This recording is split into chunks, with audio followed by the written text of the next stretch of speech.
राजनीति में सवाल पूछना और उसका जवाब देना ये भी अपने आप में एक कला है।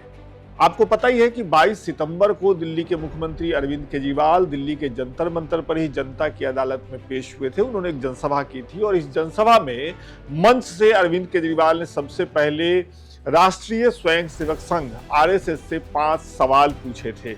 उसके बाद उन्होंने एक पत्र भी लिखा राष्ट्रीय स्वयंसेवक संघ के सरसंघचालक को और उसमें उन्हीं सवालों को दोहराया। पहले अरविंद केजरीवाल के सवाल सुन लीजिए, उसके बाद मैं आपको बताऊंगा कि आरएसएस की तरफ से इन सवालों के क्या और कैसे जवाब दिए गए हैं। मैं पूरे सम्मान के साथ मोहन भागवत जी से 5 प्रश्न पूछना चाहता हूं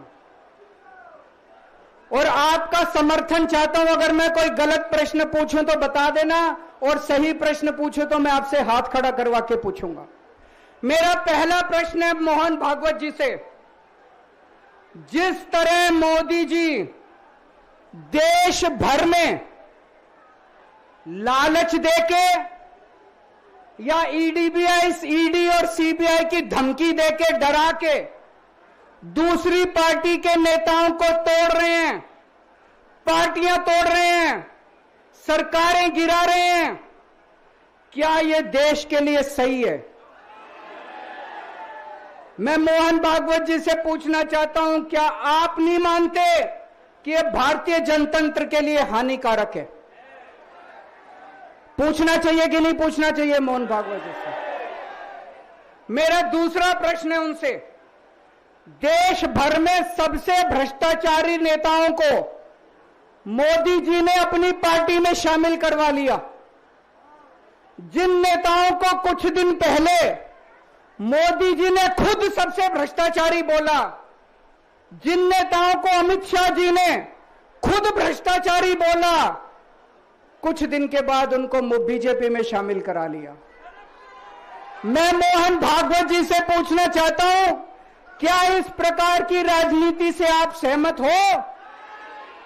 क्या आपने कभी ऐसी बीजेपी की कल्पना की थी? पूछना चाहिए कि नहीं पूछना चाहिए मोहन भागवत जी से?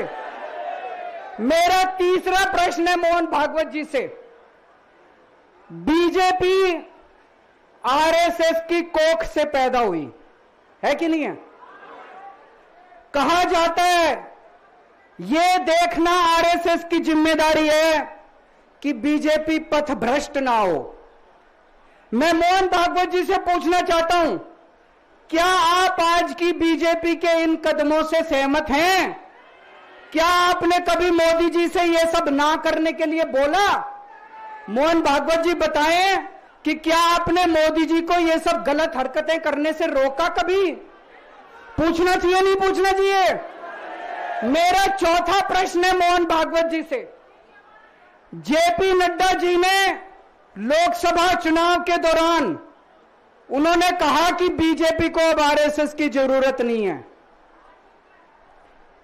आरएसएस बीजेपी की मां समान है कि नहीं है?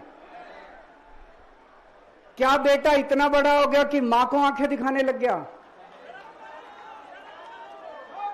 क्या बेटा इतना बड़ा हो गया कि आज मां को आंखें दिखाने लग गया?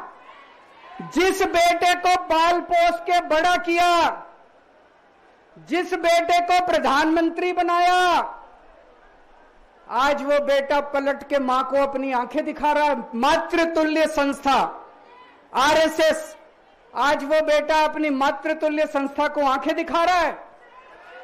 मैं मोहन भागवत जी से पूछना चाहता हूं, जब नड्डा जी ने यह कहा तो आपके दिल पे क्या गुजरी, आप जरा बताइए इस देश को। क्या आपको दुख नहीं हुआ?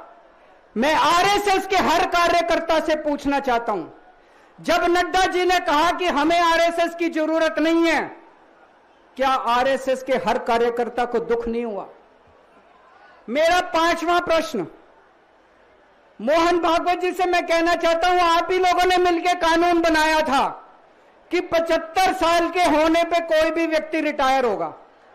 इस कानून के तहत आडवाणी जी को रिटायर कर दिया, मुरली मनोहर जी जैसे बड़े बड़े नेताओं को रिटायर कर दिया, बीसी खंडूरी जी को रिटायर कर दिया, कलराज मिश्र को रिटायर कर दिया, शांता कुमार को और पता नहीं कितने लोगों को रिटायर कर दिया। अब अमित शाह जी कह रहे हैं कि यह नियम मोदी जी पे लागू नहीं होगा। तो मैं मोहन भागवत जी से पूछना चाहता हूं, क्या आप इससे सहमत हो कि जो नियम आडवाणी जी पे लागू हुआ वो मोदी जी पे लागू नहीं होना चाहिए? आप ये पूछना चाहते हैं कि नहीं पूछना चाहते? पूरा देश आज मोहन भागवत जी से ये प्रश्न पूछना चाहता है। सवालों के बाद अब बारी है जवाब देने की। तो मौका आया मुंबई में एक मीडिया चैनल के कार्यक्रम में आरएसएस के जो राष्ट्रीय प्रचार प्रमुख हैं सुनील अंबेकर, वो आए और वहां उनसे पत्रकार ने पूछा कि अक्सर आरएसएस राजनीति से दूर रहना चाहता है, लेकिन विपक्षी पार्टियां आरएसएस को निशाना बनाती हैं। और अभी हालिया उदाहरण ये है कि दिल्ली के पूर्व मुख्यमंत्री अरविंद केजरीवाल ने आपसे 5 सवाल पूछे हैं। इन सवालों का जवाब आरएसएस कैसे देगा और क्या देगा? तो सुनील अंबेकर इस सवाल के जवाब में अरविंद केजरीवाल का बिना नाम लिए बोले कि उन्हें राजनीति करनी है, अपने बलबूते पे राजनीति करनी चाहिए, और राजनीति करने का सबसे अच्छा तरीका यह है कि जमीन पे जाया जाए, लोगों से मिला जाए, उनके मुद्दे उठाए जाए, इससे राजनीतिक दलों को फायदा होता है। दूसरा, उन्होंने ये कहा कि आरएसएस के काम करने का तरीका थोड़ा सा अलग है, हम 5 साल की सरकारों की तरह नहीं सोचते हैं। यहाँ उनके कहने का मतलब यह है कि आम आदमी पार्टी या दूसरी पार्टियां 5 साल का सोचती हैं, उसके हिसाब से राजनीति करती है, लेकिन सुनील अंबेकर के मुताबिक आरएसएस इस तरीके से सोच के विचार के काम नहीं करती। तो कुल मिलाकर के अरविंद केजरीवाल ने राजनीति के तहत दिल्ली के जंतर मंतर से आरएसएस से सवाल पूछे। पहले वीडियो में पूछा, फिर लेटर जारी करके पूछा, और अब एक मीडिया चैनल के मंच पे वो सवाल जब आरएसएस के प्रचार प्रमुख के पास पहुंचे तो उन्होंने बिना नाम लिए इस सवाल का जवाब दे दिया। और यही राजनीति की खूबसूरती है। तो इस खबर में इतना ही। बाकी खबरों के लिए भी देखते रहिए लोकमत हिंदी। बहुत बहुत